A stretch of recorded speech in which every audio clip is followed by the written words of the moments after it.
नमस्कार दोस्तों। आइए आज हम आपको इतिहास के दो महान लीजेंड,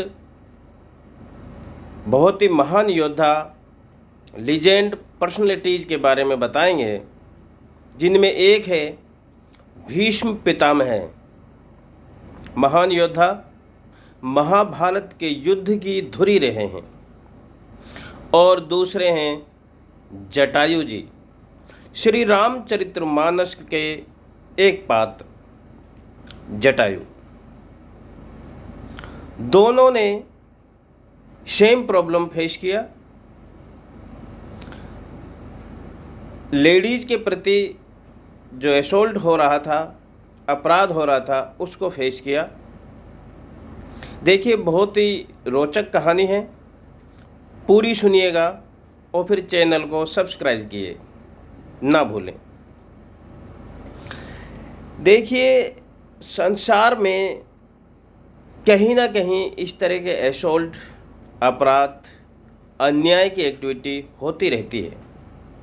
सबको मालूम है, नेचुरल है कि ये गलत हुआ है, लेकिन फिर भी कुछ लोग उसके पक्ष में और कुछ लोग उसके विपक्ष में आ जाते हैं। दोनों तरफ लोग क्यों बट जाते हैं, बस इसी कारण का आज हम आपको निवारण करेंगे और कुछ तथ्य पॉइंटों के आधार पे स्पष्ट करेंगे। नंबर 1, आप ताकतवर हैं या कमज़ोर हैं। अक्सर आदमी ये बहाना करता है कि वहाँ पर अपराध तो हो रहा था, लेकिन हम में इतना ताकत नहीं थी कि हम उसका विरोध कर पाएँ। दोस्तों, भीष्म पितामह एक पावरफुल वॉरियर थे, बहुत बड़े योद्धा थे, लेकिन जब द्रौपदी का चीरहरण हो रहा था तो वो मूक दर्शक की तरह खड़े रहे। और दूसरे हैं जटायु, बुढ़े थे, शरीर में शक्ति नहीं थी, वो रावण से सीता की रक्षा नहीं कर पाते, ये उनको मालूम था, फिर भी वो भिड़ गए। समझे? तो ये मायने नहीं रखता है कि आप ताकतवर हैं या नहीं हैं। दोस्तों, real power is not about physical strength. Real power is not about physical strength. मन की ताकत होनी चाहिए। नंबर 2, हम जीवित हैं या मरे हैं। भाई, हम कोई असॉल्ट अपराध देख रहे हैं, उसका विरोध तभी तो करेंगे हम जीवित होंगे। दोस्तों, भीष्म पितामह जीवित तो थे, लेकिन हर क्षण, हर दिन वो अपने कॉन्शियस में मर रहे थे, वो अपने चिंतन में मर रहे थे। जबकि जटायु जी एकदम मर गए, क्योंकि इनका कॉन्शियस, उनका चिंतन क्लियर था, मैं मरूंगा, मैं लड़ूंगा तो मारा जाऊंगा। इस पे डिपेंड करता है कि आप जीवित हैं या मरे हैं। यदि आप विरोध करेंगे तो आप जीवित हैं। नंबर 4, आपकी संस्कृति कैसी है। बोला, मैं तो इतना पढ़ा लिखा नहीं था, मैं तो सुसंग में जवाब नहीं दे सकता था, इसलिए मैंने उसका विरोध नहीं किया। ये बहाने अक्सर इंसान लगाता है, यानी कल्चर या वल्चर। देखिए, Bhishma Pitamah highly cultured woman थे, पर उन्होंने एक्ट कैसे किया, लाइक ए वल्चर। वो चुपचाप देखते रहे, इंतजार करते रहे, जैसे एक गिद्ध किसी जीव के मरने का इंतजार करता रहता है। और दूसरी तरफ जटायु पक्षी थे, अशिक्षित, उनको कोई कल्चर नहीं थी, लेकिन ही सोर इन स्काई, वो आकाश में दहाड़ा और रावण को चेतावनी दी एक इंसान की तरह कि तुम मेरे से लड़े बिना सीता को नहीं ले जा सकते। तो कौन इधर संस्कृत है और कौन इधर गिद्ध है। भीष्म पितामह इंसान होकर भी गिद्ध की तरह काम किया और जटायु ने गिद्ध होकर भी इंसान की तरह काम किया। हम भी लोग यही इंतज़ार कर रहे हैं, गिद्ध की तरह किसानों के मरने का इंतज़ार कर रहे हैं। सोचिएगा। फिर पॉइंट नंबर 5, इंसान बहाना बनाता है, भाई हम बोलना नहीं जानते हैं, तो बड़े बड़े लोगों के बीच में कैसे बोलेंगे, कैसे जवाब करेंगे, हमको बोलना नहीं आता है। देखिए, जब द्रौपदी का चीरहरण हो रहा था तो उसने भीष्म पिता की तरफ हाथ जोड़कर रिक्वेस्ट की, बेग्ड रिक्वेस्ट की, क्योंकि द्रौपदी को पता था एक भीष्म पिता में ही है जो इस कुचाल को रोक सकता है। बट ही डिनाई, उसने सर झुका दिया। और दूसरी तरफ जटायु, सीता ने जटायु से रक्षा के लिए नहीं बोला था, क्योंकि सीता माँ को पता था जटायु रावण से मेरी रक्षा नहीं कर सकता। केवल उसने इतना ही कहा कि हे वत्स, श्री राम को मेरे किड ने अपहरण की सूचना दे देना। लेकिन वो जटायु, सीता के मन की आवाज़ उसने सुन ली और वो रावण से भिड़ गया।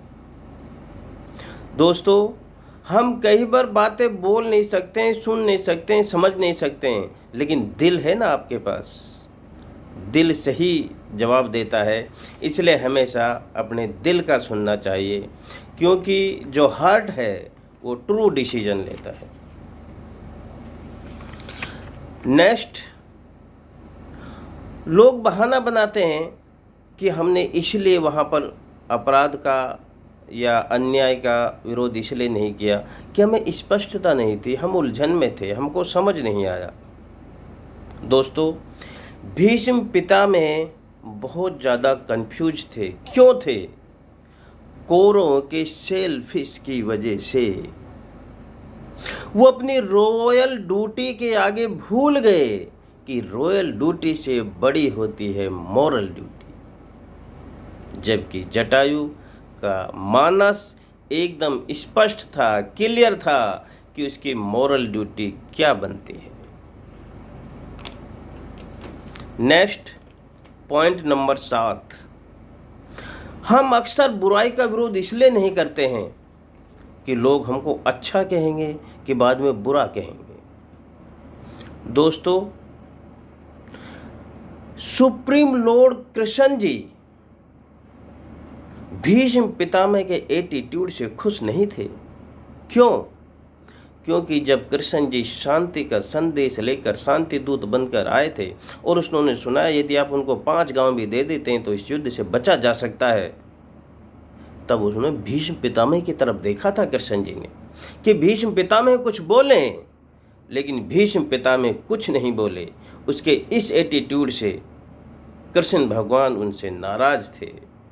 दूसरी तरफ जटायु के एटीट्यूड को देखकर सुप्रीम लॉर्ड श्री रामचंद्र उनसे खुश थे, गदगद थे। उनको खुशी से गोद में बिठाया और उनको अच्छे तरीके से दाह संस्कार किया। नेक्स्ट पॉइंट, लोग कहते हैं कि हम वहाँ इसीलिए उनका विरोध नहीं कर पाए, उनका साथ इसलिए नहीं दिया, वो अजनबी थे, हमारे रिलेटिव नहीं थे। हम ये देते हमारे रिलेटिव होते तो हम बोलते, यानी कि रिलेटिव हैं या स्ट्रेंजर हैं। दोस्तों, भीष्म पितामह द्रौपदी के एल्डरली रिलेटिव थे, उनके रिलेशन में थे, लेकिन वो एक्ट कैसे आए? जैसे अजनबी की तरह पेश आए। और जटायु का सीता माता से रिलेशन का तो दूर दूर तक का रिश्ता नहीं था, वो पक्षी थे, वो इंसान थे। लेकिन कहते हैं ना कि true relation is based on heartly connection. जो दिल से जुड़ता है वो ही सच्चा संबंध होता है। नेक्स्ट पॉइंट, लोग बहाना बनाते हैं कि हम बाद में सज्जन अच्छे आदमी बोले जाएंगे या हम शैतान बोले जाएंगे। अरे वो तो आपका काम बताएगा ना। भीष्म निर्णय लेने में कमज़ोर थे। कौरवों के सेल्फिश की वजह से उनका दिमाग शैतानी हो गया था, जबकि जटायु का दिमाग सेंटली यानी संजन था, इसलिए उन्हें क्विक डिसीजन लिया। जो दिमाग हार्ट क्विक डिसीजन लेता है वो गलत नहीं होता है। और लास्ट में मैं आपको बताना चाहूँगा कि लोग कहते हैं कि लोग हमको फिर आलिंगन करेंगे, प्यार देंगे। इस चीज़ में यदि हम पड़ जाते हैं, अन्याय का विरोध करते हैं, तो यह हमारी उपेक्षा होगी। यानी एम्ब्रेस और नेग्लेक्ट, ये चिंता रहती है, हमारा आलिंगन होगा या उपेक्षा होगी। दोस्तों, यदि आप अच्छा काम करेंगे तो समाज बाद में आपको उपाधि देता है, सराहता है।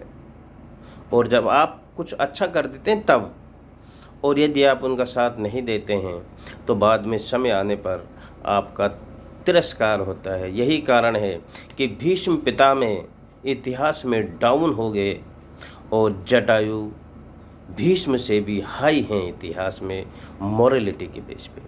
देखिए दोस्तों, हमारे सामने इस जीवन में इस तरह की इनजस्टिस, असॉल्ट घटनाएं आती रहती हैं। हम उसको फेस करते रहते हैं। हमें देखना ये है हमें कौन सा रास्ता चुने। हमारे सामने दो रास्ते होते हैं, एक भीष्म पितामह का रास्ता और एक जटायु का रास्ता।